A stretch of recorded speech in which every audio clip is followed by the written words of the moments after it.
My name is Julia. I am 59 years old. I am an old woman.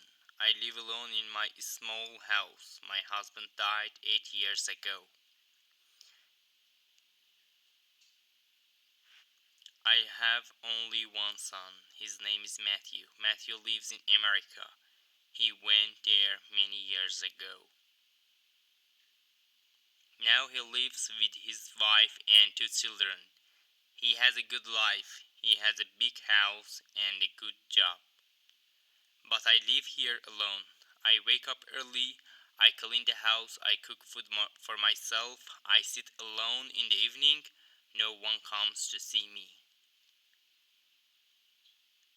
Matthew does not call me much.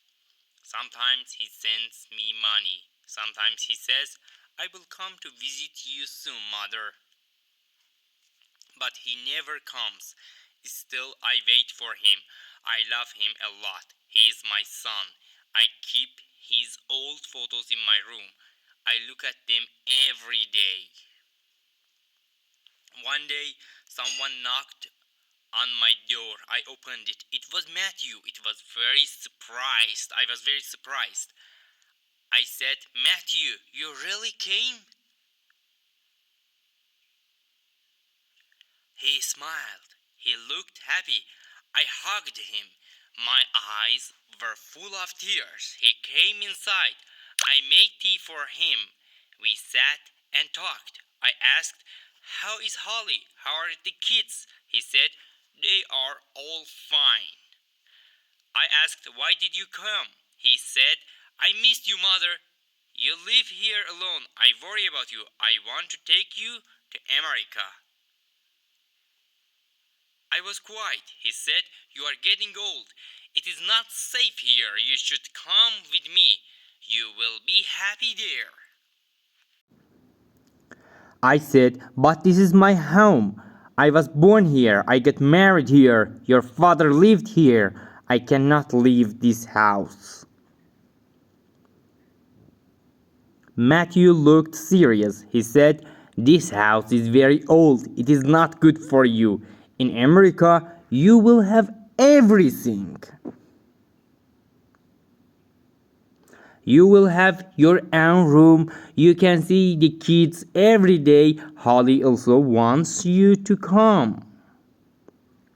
That night, I sat alone and thought. What should I do? I thought. I did not want to leave, but Matthew was my only son. The next morning he said, Mother, we should sell this house. You don't need it anymore. You will live with us. You can use the money for your new life. I looked at him. He smiled. I thought maybe he really loved me. So I said, Yes, I sold my house. Matthew took all the money. I packed my bag. We went to the airport together. I was sad, but I also felt happy.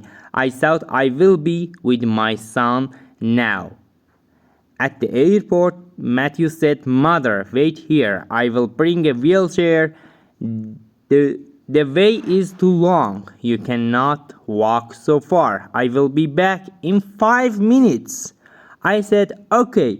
I sat on a chair. 10 minutes passed. Matthew did not come back. I thought maybe the line is long. I waited. 30 minutes passed. Still he did not come. I felt scared. I looked at the big door again and again, but Matthew was gone. Now it had been 45 minutes. I was still sitting there. I looked at every face, but no face was my son. I told myself Matthew cannot leave me. He is my son. An hour passed. My heart began to beat fast. Just then a police officer saw me. He walked toward me and said, Ma'am, are you waiting for someone? I said, Yes, my son. He's bringing a wheelchair for me. We are going to America. The officer asked, Do you have his picture? Photo? I took out Matthew's picture from my bag. I also showed my ticket. The officer nodded. He said, "Please wait here. I will check inside." I said, "Thank you." I sat again and waited. After a long time, the officer came back. He looked sad. He sat next to me and said, "Ma'am, I'm sorry. Your son has boarded the flight. He has gone. He is already in the air. The plane has taken off. He did not take a wheelchair. He went alone." I froze. My heart stopped for a second. I could not speak. I could not cry. I just sat there. I said very slowly, "No, this is not true. My son Matthew, he loves me. He said he will take me with him."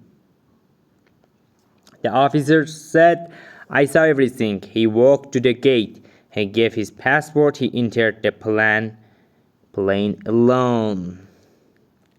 Tears came to my eyes. My heart broke. Why? Why did he leave me? Why would he do this? I'm his mother. I sold my house. I gave him all my money. I trusted him. I cried and cried. The officer's eyes also became wet. He said, "Some people forget their hurts. I'm sorry, ma'am." I said, "Julia Preston." Then he said, "What is your name?" He said, "My name is Paul White. I am a police officer here. You are like my mother. My real mother died 5 years ago. When I looked at you, I remember her."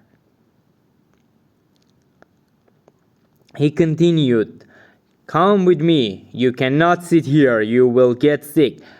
Come to my house. My wife is kind. She will cook for you." He will cook. I said, "But I don't want to trouble you." He smiled and said, "It's not trouble. It's love. You remind me of my mother. You are like a blessing to me." Paul called his wife. Her name was Eleanor. He said, "I found an old woman at the airport. She is all alone. Her son left her. Can she stay with us?" I could hear Eleanor's voice on the phone. She said, "Yes, please bring her." That night I stayed at Paul's home. Eleanor brought me food. She spoke to me like a daughter. I cried in my room. I missed Matthew. I missed my house. These people were strangers, but they gave me love. Next morning, Paul got a call. He looked at the phone. His face became serious. He went to another room and talked in a low voice.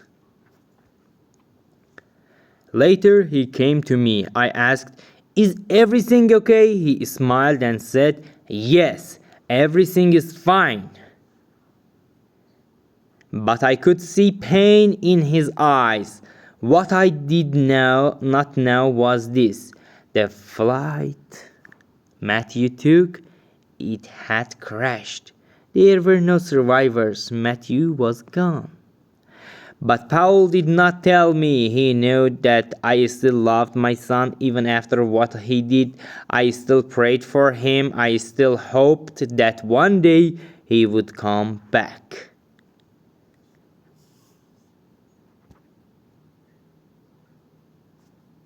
The next morning, Paul brought some clothes and new slippers for me.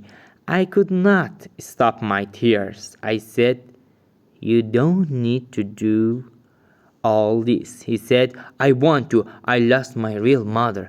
I could not give her much. But now I feel I have a second chance." The days passed slowly. I stayed with Paul and Eleanor. Paul took care of everything. He helped me go to the doctor. He bought me my medicine.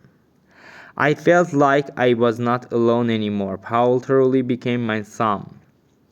He gave me love, time, care, and safety. His wife gave me respect. Their home became my home. Their family became my family. My life had changed. I only prayed.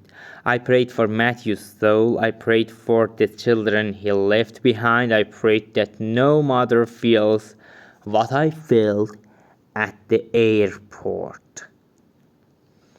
Paul once asked, "Do you ever think about going back to that house?" I looked at him and said, "I already lost that house, but I found a new home here." Matthew is gone, but I got the son I truly deserved. I feel grateful. What would you do if you were in Julia's place? Tell me in the comments below. If you like the story, please like, comment, and share, and subscribe. Thank you.